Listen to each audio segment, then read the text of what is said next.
Danes je prvo tako srečanje te Evropske politične skupnosti, kjer bomo poskušali na neki novi platformi najprej ustvariti dialog in potem tudi najti rešitve s partnerji Evropske unije v tem nekoliko širšem prostoru. Verjamem, da bodo debate plodne in verjamem, da bo tudi dobra podlaga za evropski vrh, ki sledi. In to na obeh področjih, ki so ključni, in to je tako na eni strani varnost in mir, kot tudi energetska politika. Ne nazadnje, nobenem od teh področij ne moramo iskati enostranskih rešitev, vedno je treba iskati rešitve, ki so skupne in tudi širše, ker gre za globalne teme. V katerih teh okroglih mizah boste pa vi sodelovali, pa če veste, kateri voditelji bodo z vami? Ja, na energetiko sta dve okrogli mizi, na eni so predsedujoča z islandsko kolegico, premierko, ampak so še druge okrogle mize, tako da bomo videli. Na koncu imamo pa plenarno večerjo, kjer si bomo potem dejansko izmenjali te zaključke. Kaj pa dvostranska srečanja? Srečali ste se že z ukrajinskim premierjem, lahko kaj več o tem poveste? Ja, šlo je za zelo, bi rekel, konstruktivno in prijateljsko srečanje.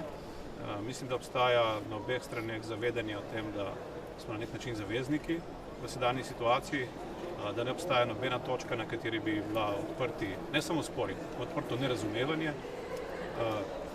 Pogovor je tekel, ali pa 3 točke, ki na nek način skupni zaključki so bili, da samo tiste rešitve, okoli katerih najdemo lahko skupen pristop, se pravi, da Evropa mora ostati enotna in da samo enotna Evropa je lahko tista, ki dejansko učinkovito podpira Ukrajino v njeni borbi proti agresiji. To je bila prva točka in smo se popolnoma strinjali glede tega. Druga točka je bila glede razjasnitve njihove aplikacije za NATO in glede tega smo jasno razložili, da je proces pristopa NATO odprt že dlje časa in razumemo njihovo aplikacijo in ne razumemo tudi v tem smislu, da sama po sebi ni sporna. Treba je pa najti pravo pot, pa pravi tajming, kdaj se realizira. Jo podpiramo, Slovenija?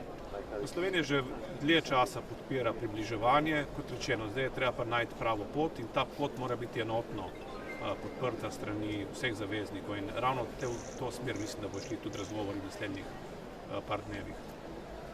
To ne pomeni, da se da najti rešitev čez noč, moramo pa začeti iskati takoj.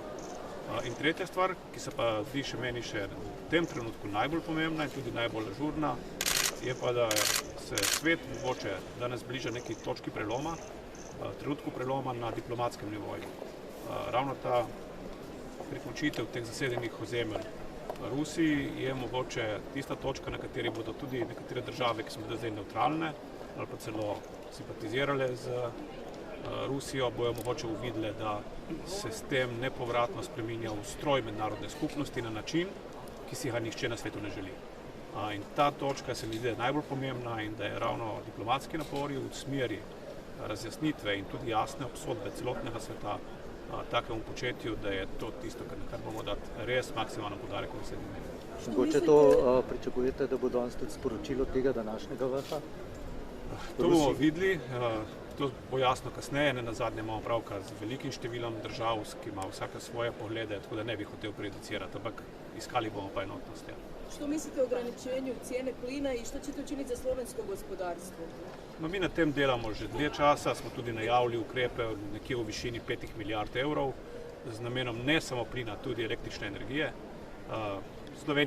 Slovenska vlada bo naredila vse za to, da bomo na eni strani omejili inflacijo pod 10% preko zime in hkrati poskrbeli, da bo gospodarstvo v konkurenčnih pogojih v primerjavi z ostalimi evropskimi državami.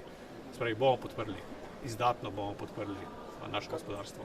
Kakšno vrsto cenovne kapice na zemeljski plin se zauzemate, pa mogoče še podpirate skupno zadolževanje na ravni EU za naslavljanje energetske draginje, pa morda nov paket, recimo Next Generation EU? Smo začeli na koncu, nov paket zagotovo da in tle brezkompromisno. Pri ostalih dveh točkah pa mislim, da je debata do zdaj bila nekoliko poenostavljena, ker niso vse kapice na plin enake, vse je odvisno tega, kam jo postaviš in o tem bomo danes govorili. Govorili bomo o tem ne, ali se strinjamo o izrazih, ampak o tem, ali enako razumemo vsi te ukrepe. Na drugi strani isto velja tudi glede enotnosti. Ja, samo enotne rešitve lahko dejansko pripeljejo do najbolj učinkovitih rešitev za Evropo. Vsaka država sicer lahko poskuša sama, ampak to ne bo učinkovito. Učinkovito predvsem v finančnem smislu. Mogoče še to glede. Komisije v pravo smer, včerajšnjo pismo gospe predsednice glede teh cenovnih kapic, je to prava smer? Smer je vedno prava, ampak časa imamo do 22. oktobra, ko bomo te ukrepe dejansko potrjevali in mislim, da bomo ta čas učinkovito uporabili. Hvala. Hvala. Hvala lepa.